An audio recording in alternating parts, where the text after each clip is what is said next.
Hope's Hollow, a sword and sorcery adventure.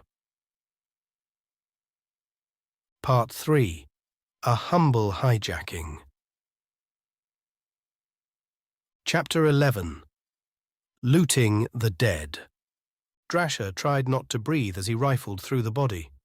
The swamp was no pleasure factory for the senses anyway, and adding the litany of disgusting on-death developments the human form deployed only made things worse. He searched near the bonfire, kept raging now by the refuse tossed on it by Drasher himself, the designated body burglar. Agrum hauled the dead necromancers over one by one, dropping their bodies in a grisly line near Drasher, letting the Crimson Guardsman work his way through the ratty robes. As he finished, Drasher would beckon the rock monster to pitch the body onto the bonfire, keeping the blaze raging, the smell worsening. Then again, Drasher had stopped retching so much now, getting used to it. He tried not to think of what that meant, just as he tried not to think about how little he was finding. Swamp necromancers, it turned out, might not have been hoarders of great wealth and power. "Any luck?" Castus called from a nearby shack. The cackler, Lissa and her father, and Siln had split up the sorcerer hovels to ransack. "I must say, these necromancers were utter pigs." "Glad I'm not the only one who thinks so," Lissa echoed, poking her head out from the dismal decrepitude she'd picked for herself. "I spent so many wasted hours trying to convince the cult that we should move somewhere nicer, with fewer bugs, but they kept saying paladins would find us if we left." "Paladins?" Castus laughed. "They're too busy waging holy wars on one another these days to care about a few living bones." The shack to Drasher's right, closing out the necromancer's vaguely U-shaped camp around the reedy hill, exploded.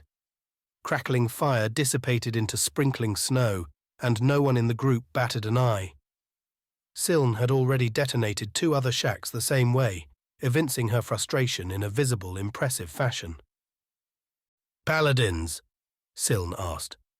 "Those asses? Where are they?" "Bad experience with the Holy Brothers?" Castus asked, loping her way. "They chained me the first time. I had a beautiful tower, enchanted valley, minions," Siln sputtered, her eyes as raging as the bonfire at Drasher's back. "Well on my way to being a sorcerer queen, when in they march with their war horses, their annoying songs, and declared their god." "Which god?" Drasher, poking up from another fetid necromancer with nothing to recommend it, asked. "These were Ravenna's bastards. You know the ones? The axe and bone? They said Ravenna was the only one with a right to others' souls." Siln reached out a fist, curled it tight, and dancing ice crystals popped into the air around it, each forming into a tiny dagger. "I proved them wrong on that, took plenty of their souls, but those crusaders never give up." "Ravenna got you, didn't he?" Castus laughed. "It took 3 days. Have to build up enough lives and devotion first," the cackler said. "If you'd just locked your tower doors, they might have given up and gone home." "Not my style." "Well, now your style's a stinking swamp, so looks like Ravenna did get the last laugh," Castus said, then proved himself wrong by laughing last. "Hey!" Lissa shouted, holding something strange and hideous up into the waning moonlit shafts. "This is what we're looking for." Raising the dead isn't something done on a whim. One couldn't say pour themselves a cup of fresh coffee, and how Lissa would like that, and then wave their hand to bring a graveyard's worth of zombies to life. Animating corpses took real work, took real energy, and when you were learning, having a tool to focus that energy the right way made all the difference. "That's what this does," Lissa said, her father nodding right along beside her, as the whole group, a groom excluded, the rock monster, seeming more interested in a nap on the fire's far side, stared in disgust. "See, you run your hands along all the organs, then give it a little lick for luck, and you're ready to try a spell." In Lissa's hands, sat a circle of grey petrified organs. Drasha recognized a liver, at least one heart, and the spindly waved lines that once belonged to a brain. They'd been tied to each other with intestines, supported by a centre cross made up of two intersecting forearms. A glossy finish suggested some embalming to keep the guts in their muted glory, though again, Drasha had to fight off an urge to expel the already roiling contents of his stomach. "Explain how this works," Siln said, the Frost Witch leaning in for a closer look. "Is it like a staff?" "It's the old spirits that used to own these parts," Trallus explained, in the man's ever-serious tone. "The maker of this catalyst trapped the souls within it, and if an intentional mind does what my daughter suggested, those souls will touch them, act as a guide to unnatural power." "Sounds valuable," Castus said. "It is, right?" "Quite." Trallus nodded. Only a very deft necromancer could craft a bone impulse like this. Trallus intoned the name with added reverence. "This was here before I joined the cult. It is our most sacred object." "Was," Castus said. "Definitely was, my dead friend. Your cult is laid waste, its necromancy no more, and thus this bone impulse, as you call it, can serve as our bounty. A prize for the good people of Hope's Hollow, for which they shall reward us heartily." Lysa gaped. Trallus himself actually moaned a drawn-out no, as if Castus was about to add the wrong spice to dinner's premier dish. "You can't sell it," Lysa said next, recovering herself. "This is everything. It's why my father and I came back here. With it, we could—" "Raise more corpses?" Drasha asked. Lysa sniffed. "No, of course not. Skeletons and zombies are easy. This lets us get what we really need." "Which is?" "Minions, underlings, fresh necromancers to groom to be our perfect students, and eventually lead our hordes as we trample across the world." As Lysa spoke, her look drifted, centering on nothing in particular and adopting a dreamy cast. Beside her, Trallus nodded with enough vigour his dead head seemed about to fly off. "It's the only way, Castus. The only way we'll remake this broken world." Castus blinked several times, then reached out and snatched the bone impulse from Lyssa's hands, held it high out of her reach. "Right, now we're definitely selling it." Drasha, watching, just shook his head. Siln, next to him, spoke for them all when she muttered, "Crazy." When Lysa recognized the impossible, and her brief attempt to employ magic was cut off by an Agrum growl, Castus declared the cult's ruins their home for the night, seeing as it already had a perfectly good bonfire. In the morning, they'd begin the trek towards Hope's Hollow, keeping an eye out for anything worth snatching along the way. Siln offered to watch the bone impulse while Castus took his sleep up in a nearby tree, and the Frost Witch encased the treasure in perfect ice, then reminded Lysa of the burning bloom still lying latent in the necromancer's chest. "You want this thing?" Siln closed, the ice cocoon building at her feet. "You can always buy it back." Lysa said a few choice words in reply, then collapsed in a frustrated heap near her nonplussed father. Anger, though, soon gave way to ideas. Hope's Hollow was a long march away yet, and accidents could happen. Chapter 12. The Marsh Road. A lousy necromantic artifact. No gold, no mystical tome, no magical blade. Castus hadn't exactly planned on coming this way. Indeed, planning had never been one of his strong suits, but all the same, when the city had passed Castus off to the Crimson Guard with orders to take the cackler so far away that repeat burglaries, harassment, and general public nuisance were off the table, Castus had assumed there'd be some opportunity. A chance to reset his position in the universe. Namely, to climb atop it. At least in the metrics that mattered, like the size of one's hoard. Or hoard, though in the cackler's experience, Managing minions took far more effort than counting coins. Those thoughts dallied amid Castus's daydreams while the group slogged through the swamp back to the road. The necromancers hadn't quite doomed themselves to eternal isolation. Perhaps indicating their future plans did involve unleashing a torrent of subservient dead upon the land, and Lissa was able to guide the group along a narrow, largely unmucked path through tree and reed to the muddy trough that counted as a highway in this awful region. Siln and Agrum held the rear, the Frost Witch claiming she preferred to keep the necromancer pair in front, where she could immolate them at a thought. Agrum was just slow, prone to distraction when the rock monster sighted a pretty boulder, flower, or mushroom-coated log. Nevertheless, when enough strides accumulated between Agrum and Siln's icy feet, the boulder beast would sink into the earth and emerge at the Frost Witch's side.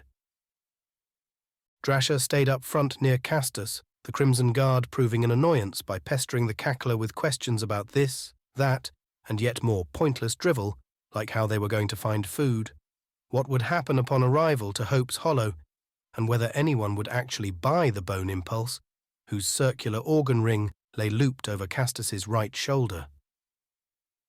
Behind them and betwixt the group, then, walked Lissa and her father, a duo that seemed always buried in hushed conversation. "Embrace unpredictability, my friend," Castus said, after Drasha wrapped up another rambling mix of questions and worried words. "Your life has come unmoored from what I gather was a pointless and brutal existence. Everything now ought to be an exciting gift. Walking in a swamp, hungry and thirsty, is an exciting gift. For you, yes. For me, it is just one more step on the road to my dream." "What a dream you must have." Castus eyed the guardsman, laughed. "Any dream at all is better than the maudlin, basic desires you seem to focus on, Drasha." "Yeah, well, when we're all starving, I'll make sure to ask you how that dream's going." "Oh, forget your whining. We won't starve." "No, Lissa says it's at least 4 days to Hope's Hollow. Everything her necromancers had was mouldy. We'll be meeting new friends soon, if I make those sounds right," Castus said, his large ears twitching back towards the south. "Hope's Hollow might be a disaster now, but disaster means profit." "For us?" "If you stop your pointless nattering, I might give you a coin or two, yes."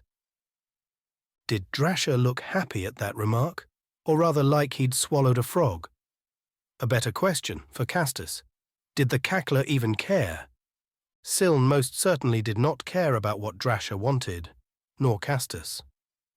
She did keep an eye on the bone impulse, jangling like some toy from the cackler's shoulder. The artifact had power, more so than those dumb necromancers had considered. A tool to train new would-be raisers of the dead. That's it? No. Imbued with a little change in direction, there could be far more enticing possibilities, ones that would serve well with Hope's Hollow's likely despondent residents, people who might be looking for a way out from their miserable existence, who wouldn't mind changing a swamp into something better, who wouldn't mind working for someone with real purpose. "Agrum, what do you think?" the Frost Witch asked the lumbering creature to her left. Agrum's every step splattered mud through the air, mud that ran into a slick wall when it would hit Siln's legs, her feet, instead flying free and leaving Siln unmarked. "Would you assist me? Be my rock?" Agrum grumbled. "I'll take that as a yes. You'll have all the stone you could ever munch, my friend." Another grumble. "Then here is the plan." Siln started, then stopped, glanced back. The foggy morning didn't offer much, just a soupy greenish-grey interspersed with skimpy trees.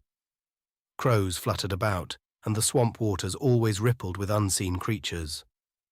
But the fog didn't disguise sound, and the wagon wheels squeaking their way were impossible to miss. That there were more than one set, more than two even, gave rise to a particular possibility. Hold, Siln called, not quite a yell, but enough to reach Drasher and Castus at the front. A train approaches. I know, Castus called back. It's not a small one. I'm torn between an attack, which could end us all, and a barter. The group coalesced, then moved off to the side beneath a massive willow. A move that would do little to hide them from the approaching wagons, but would perhaps seem less threatening than standing their odd group across the road's centre. Barter what? Lissa asked when they'd grouped together, squelching in the mud. What do we have except our few weapons? Our clothes? She sighted on the bone impulse. You're not giving that away for a simple ride. I've heard a good necromancer can fetch a high price, Siln muttered, drawing Lissa's glare and a furrowed brow from her father. A joke, dark ones. The cackler laughed. Your humour isn't funny, Lissa snarled. I rather think it is, Castus said, and in a single motion he drew a dagger and put it at the back of Lissa's neck. But not a joke, Siln. We see who is coming, and if they would like to trade in necromancy, we have goods to offer. If they do not... Let me guess, Drasher said, sighing.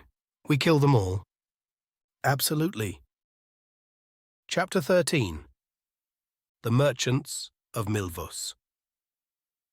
The great fanciful carts emerged in single-file grandeur, gilded wheels creasing through the thick mud behind the massive hooves of 2 catoblepas apiece. Shaggy, horned blends of horse and ox, Drasher had seen plenty of the beasts. Born and bred now to haul ever larger land barges across the realms. These had their horns topped off in violet wraps, fringed with indigo tassels, a colour scheme extending to draping blankets across each one. How the catoblepa felt about their dress was a mystery, as they plodded on without emotion. The same could not be said of their drivers.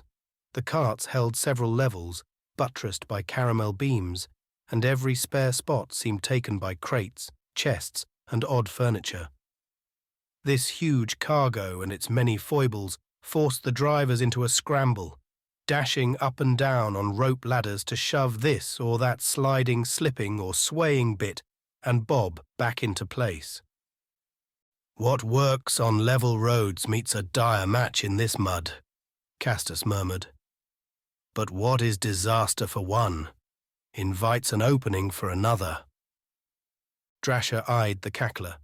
Their group, on the whole, had their hands away from any weapons, excepting Agram, who, well, was a weapon, on the thinking that, should pillaging be the path, the slow carts would give them plenty of time to take to arms. Castus had declared he would make the call, and Drasher sure wasn't going to get in the furry creature's way. There were times for bravery, and times to follow the leader. Drasher figured he'd recognize the former when he found one, but for the moment, Castus's shadow was a comfortable place to be. Drasher, follow me! The rest of you, wait in reserve, Castus said, before striding away from their sheltering willow, through a watery gap and onto the road.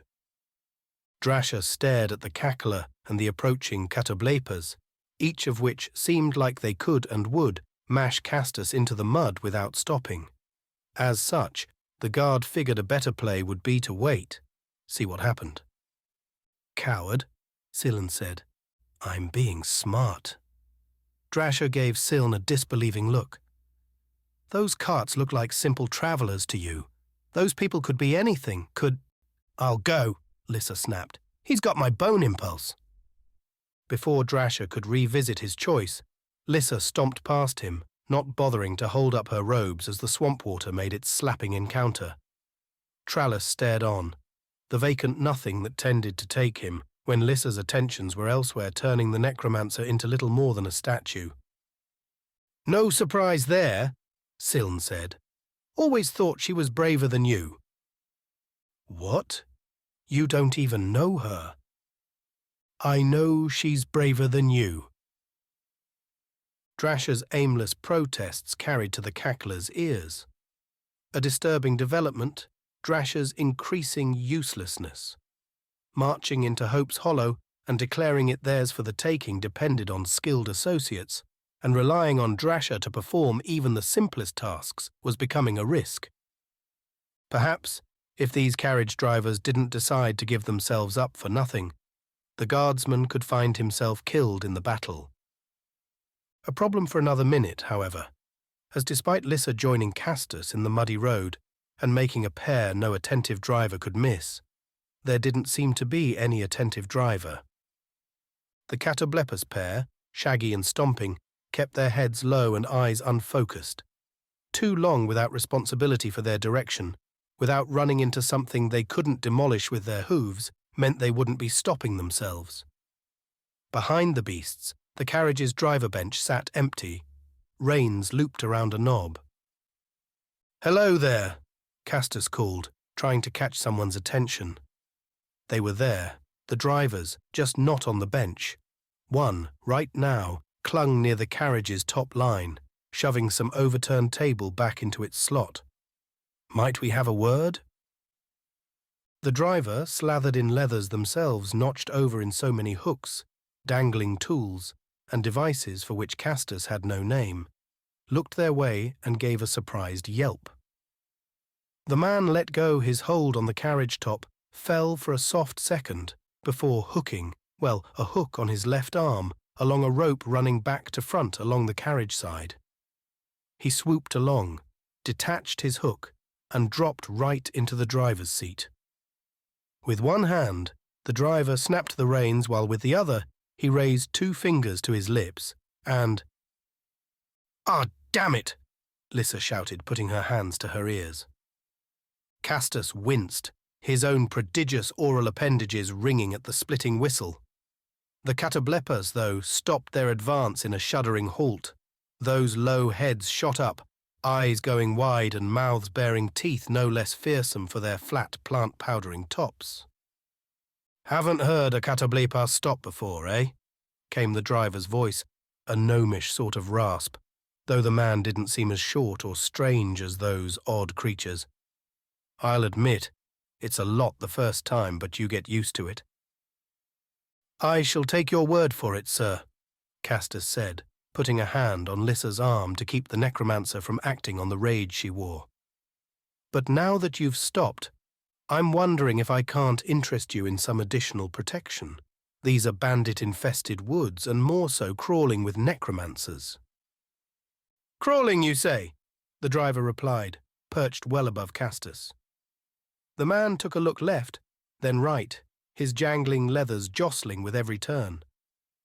"Not seeing a single bandit or death lover here." "Ah, because we've already handled these parts, good sir. All we ask is a short lift to Hope's Hollow for our work, as alas, our own carriage succumbed to the attack." "Just the 2 of you?" Castus grinned. "A few others are about. Hard to be too cautious in times and places like these, you understand." "Indeed I do," the driver said, then rubbed his nose with the back of one hand. "See, we're the merchants of Milvos, and our reputation means we're no stranger to thieves trying to take our hard-made wonders." The driver leaned forward, the pleasant grin on his face falling to a strict sneer. "That includes you." Castus frowned. "And here I thought we were having a pleasant conversation." "All you're doing is costing me and my train precious time and even more precious money. Step aside, cackler, or my ladies here will see you squashed." Before Castus could answer, the driver snapped the reins, stuck his fingers into his lips, and whistled again. This time, both Lissa and Castus had their ears covered, though that did nothing for the sudden lurch as the Catoblepa restarted their plodding march. "Nice going," Lissa snapped, sidestepping towards the marsh. "Really impressive." Castus dashed next to her as the great beasts lumbered past, the driver doffing his hat in a half-assed wave. The cackler returned with a foul gesture, one that only made the driver laugh. "Guess it's back to walking?" Lissa asked as the carriage went by. "Oh no, I refuse now to let them get away," Castus said. "It's a matter of principle. You have principles. Castus laughed into the gap between carriages. Of course I have. And number one, my necromancer friend, is ensuring nobody who crosses me comes out unscathed. Lissa folded her arms, eyes rolling. So threatening. Just you watch, Castus said, looking towards the third and final carriage. This, Lissa, will be the start of something beautiful. In this swamp? I doubt it. In that at least Castus had to agree. Nevertheless, the cackler pulled his knives free, tapping the left one against his thigh. If Siln and the others were watching, as he had ordered, that little gesture should have them moving. The merchants of Milvos were about to find their reputation put to the test. Chapter 14. Carriage Capture. This time, the coward didn't wait. As Castus tapped the knife against his thigh, Drasher nodded to himself and broke through the swamp. He drew the rope blade as he ran, scattering muck with his lunging legs, hitting the muddy road and swinging his shoulder forward. The rope blade whistled past his ear, shot behind the two catoblepas driving the third carriage, and thunked into the dark driver's bench. Drasher pulled the rope taut as he resumed his run, the mud making a mockery of his battered boots, his arms working the rope around his waist. He scooted behind the oblivious giant creatures and jumped, swinging his legs up and bracing them on the carriage side, a large bottom flap protecting the iron and wood wheels beneath. Grunting, pulling hand over hand, Drasher scaled to the driver's bench and hauled himself over. That his knife had held his own weight seemed a minor miracle. One Drasher was starting to congratulate himself on, until he noticed the blade. It stuck from the hard wood by the barest point, not nearly enough to hold his weight, or even that of a particularly gluttonous fly. What had kept it there was a glob of thick, glimmering ice. The Crimson Guardsman shot a look back at Siln, something between a mix of a glare and earnest thanks, only to see the Frost Witch waving at Drasher to turn back around. He did, and saw a squat woman adorned in the same frilly purple and indigo as the catoblepas and the other drivers. Also, much like the driver that had addressed Castus, she held a devious grin. 10 fingers wiggled Drasher's way, a sight that sent fear crashing through his heart. Lissa watched the cackler jump aboard the carriage, grappling its side with his claws and scrambling up towards the top, and cursed. She knew her limits, knew the sopping robes she wore wouldn't let her get much more than a stumble if Lissa tried a similar jump. Thankfully, what she lacked in physical prowess, she could make up with. A couple words and a minor cantrip had Lissa laughing quietly as she walked in line with the lumbering carriage. Any well-travelled road had its share of tragedies, and this one was no different. The mud hid bones beneath its chocolate slime surfeit, of humans, animals, and things Lissa didn't recognize, but what she didn't know could still help her. Breaking into a haphazard run, Lissa ushered in another minor enchantment.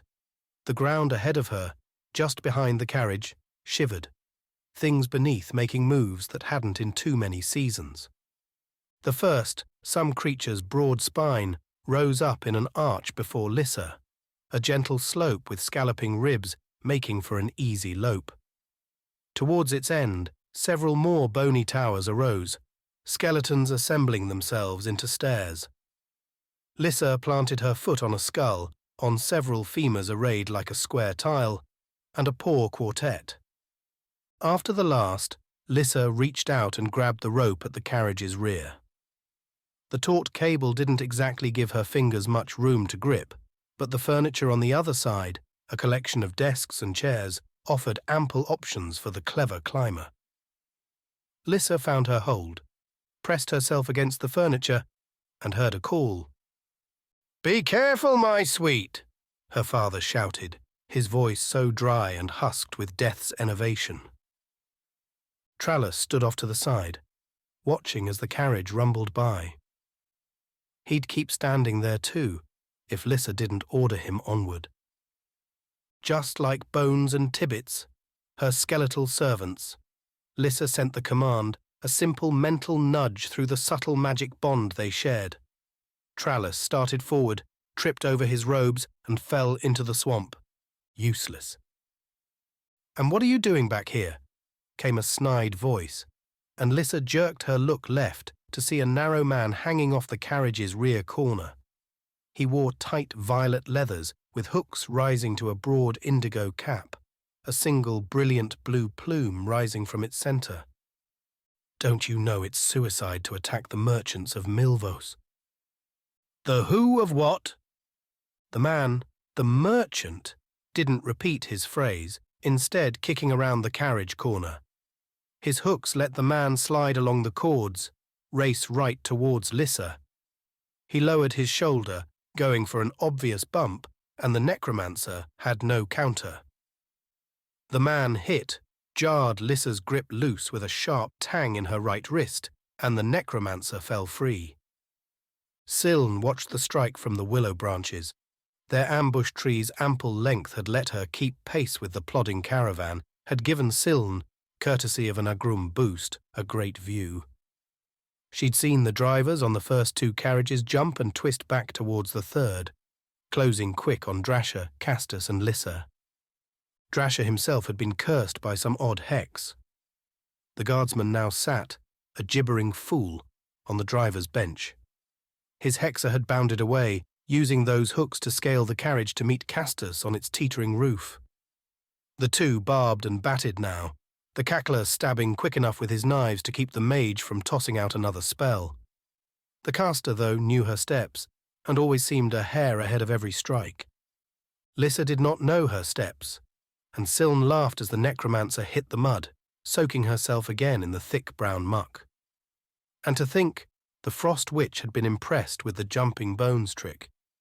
Yet Lissa's attacker climbed the carriage's rear now, aiming to put Castus in a 2-on-1 trap. Not a fair play, and not one Siln could let stand. "Agrum!" the frost witch called down to the rock monster. "I believe it's time we relieved the amateurs." Agrum grumbled, began its lumber forward. Right through that awful swamp water, Siln would take a different method. In time. First, Siln waved her left hand across her chest. As her palm slid by, the frost witch uttered a few words long passed down among her people, and their energy sucked moisture from the air, froze it into slender slivers, and hung them in the air. The icicle array sat suspended, while Siln sighted on the climbing merchant, a task made more difficult by the willow's beautiful but impeding branches. Nevertheless, the shot had to be taken. Siln flicked the first icicle, a simple touch from her finger, and the needle zipped off, severing several leaves in its path. Its unswerving shot slammed into the carriage near the merchant's head, marking a divot in a dark wood desk. The merchant stopped, frowned, tracked the divot's path to Siln, and caught the next icicle in his chest. The blue-white needle spawned a spreading red, and the merchant almost fell, would have if not for those hooks. Not that it mattered. The third icicle finished the job. Any celebration slipped away as a great whinnying rang from the carriage front. Both catobleplas reared high, their front hooves slamming the air. Their spook had a source. Agrum. The rock monster stood between the carriage and the other two beyond, squaring off against the 4 other drivers attempting to reinforce. Agrum, proving yet again the rock monster was more than simple stacked stones, launched mud and the debris within at the drivers, those boulder hands grabbing and spraying brutal waves. The drivers made the poor choice to absorb the first hits, their hands and mouths in the midst of magic that might mock such a natural attack. Except one did not shrug off an Agrum mud bomb. Siln took a cue from Castus and laughed as the filthy deluge flattened the drivers against the back of their second carriage. One's head, knocked by a sizable stone, went limp, while the others coughed, cursed, and started running back the other way, only to be hit by Agrum's next salvo. Delightful, Yet Scylla found her look tracking back from the faltering drivers to the giant catoblepas. The two rearing creatures had dropped back to the mud, but their hooves churned. The beasts drove forward, bellowing out a neigh for nightmares. The front carriages, bereft of their drivers, heard the sound and burst ahead, the whole train rollicking forward. "Vanish, Agrum," Scylla called, and the rock monster, either hearing her or listening to the thundering ground at its rear, disappeared into the earth. The three carriages shot ahead along the road, with Drasher and Castus still aboard the third. Hardly the outcome they wanted, but hey, Scylla didn't have a single splotch of mud on her, and that was worth celebrating. Chapter 15. High Knives. The first lesson in fighting a wizard was to assume you would die if they'd more than 3 seconds uninterrupted. In those 3 seconds, they could utter at least 3 syllables, which tended to meet the mystical energy requirement to turn their target into a mass of formless jelly. Castus held that requirement near and dear to his dagger-tossing heart as he faced off with the wily woman on the cart's roof. He lunged, stabbed, countered, and kicked, but the mage fought like a dancer. She concentrated on her footwork, drawing Castus this way and that, a seemingly random jerking and duking until Castus took a branch across the face. The hard hit spun him to the stiff roof, slick from the swamp's ever-present humidity, and Castus found himself slipping, sliding. Claws once again proved themselves invaluable for stopping his wild ride. How humans continued to survive without the things, those ugly fingernails didn't count, always perplexed him. Then again, here was this mage, waggling those fingernails his way. Castus flung the knife, a wild launch with rough targeting. The mage flinched, the knife tugged on her purple robe and spun her, stopped the spell. Castus scrambled up to follow it, drawing a replacement knife. He'd taken 6 from those worthless bandits. A quick close now, and he'd have the mage. Except the damn ground at the wizard's feet suddenly grew thorns. Castus braked hard, a teetering halt barely affected by his worn boots. The mage hadn't stopped her spell-casting after all, though she'd thrown the spell off course and now seemed stuck in the middle of her own efforts. She danced between the spikes, seeking an exit that wouldn't end with a swift skewering from Castus's knives. "You could, surrender," Castus said, pacing the wizard. "I promise not to kill you. A light maiming, perhaps, to keep that tongue from wagging in the wrong way is all." The cackler laughed. Sure, it probably hurt the chances the mage would trust him, but Castus was what he was. "You're the ones attacking us," the mage snapped, leaping over the last of the sharp ochre thorns to alight on a clear portion of the roof. Before she had a chance to straighten, Castus had a stab going right for her back. It should have been a clean gutting, save the mage's interminable dexterity. She tilted down and to her left, taking the knife in a hard cut along her back. Bloody, tearing fabric, but not a scream from the wizard. Instead, she pushed into Castus, shouting a single word.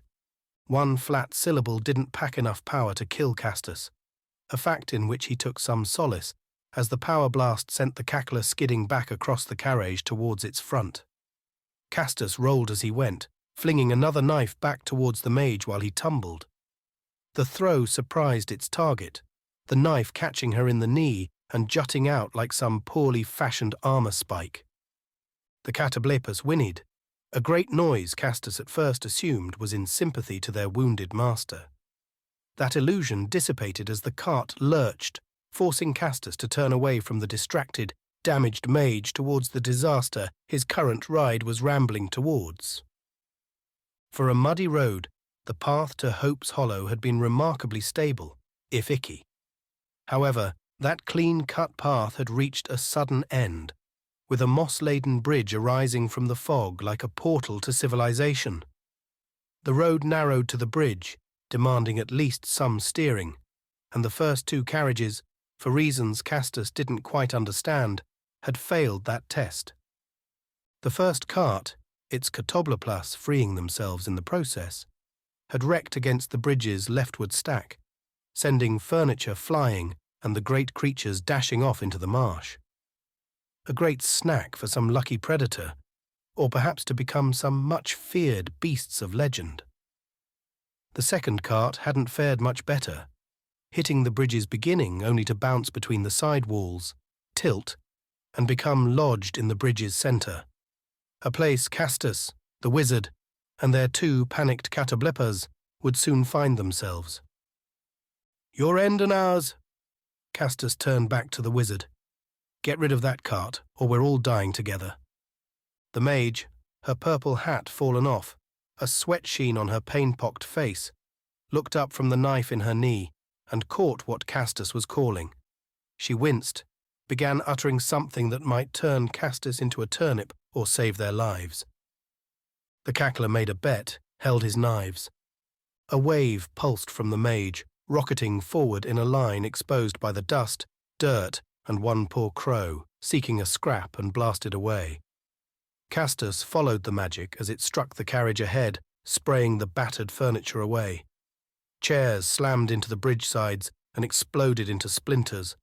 Armoires tumbled up and out to land on poor trees, snagging in their branches. Chests and tables blew into the two catoblepas, tied to what had formerly been the second carriage, along with their reins jerking the animals free and sending them ahead in a stumbling run. Castus and the third carriage rumbled into the debris, their catoblepas pair holding the transport steady across the hard stones. The cackler chuckled, drew a knife, and made to throw it back towards the mage, only to find the woman gone. "Behind you," the mage whispered, and a molten hand touched Castus's neck, only to vanish in the same instant, the mage cursing as she disappeared over the cart's front. Castus, his neck stinging from the burning touch, crawled to the front and looked over the lip. Along the way, the cackler noticed the bone impulse had disappeared, a casualty in the fighting, one that nevertheless paled to the cart stuffed with treasures they'd just won. Drasha stood over the mage's motionless body, his rope blade tangled around her feet. The Crimson Guard looked up at the cackler and shrugged. "She hit her head on the fall," Drasha called, as the cart rollicked off the bridge's far end. "Think I should kill her?" "No need to get nasty," Castus replied. "Get those reins. Time to calm the beasts." The cackler swung his legs over the lip, dropped to the driver's bench. The mage was still breathing, though she'd have a nasty lump on her head. "Well done, Drasha. What we have here is a hostage, and unlike those necromancers, I have a feeling someone will pay for her." Lissa wanted to curse Siln to a depraved dimension where 1,000 imps would pester the Frost Witch every second of every day. Yet, the necromancer held her tongue, because, as Siln continued to remind her, a hot rose waited to burn free in Lissa's heart. Her father, though, had no such remedy from a tongue lashing. It wasn't as satisfying to accost her dad for falling in the mud, for failing to keep Lissa on the cart and in the action, namely because Trallus accepted everything Lissa said as fact, but there was some catharsis in it. At least it passed the time slogging through the awful, endless mud. Siln and Agram paced ahead of Lissa, neither one, except Siln's occasional barbs, talking with the necromancers. If Lissa thought she could get away by darting off into the swamp, she might have, but Agram's penchant for wandering through the ground only to appear and pile-drive its victims with a boulder fist killed that idea. Instead, she simmered, stewed, and brewed one hackneyed plot after another as they neared the bridge. The cart seemed to have stopped just beyond it, going by the cackler's wild laughter. That Castus lived did little for Lissa's mood. What her foot touched in the muddy morass at the bridge's entry, however, changed her muttered curses to something quite different. Siln and Agram didn't look back, didn't notice a particular change in fortune. Trallus did, and picking up his daughter's gleam, the old enchanted man broke into a grim grin. The dead were about to have their day. This is the end of Hope's Hollow Part 3. Keep a lookout for Part 4 soon, and for more adventures, check out blackkeybooks.com. Thanks for listening.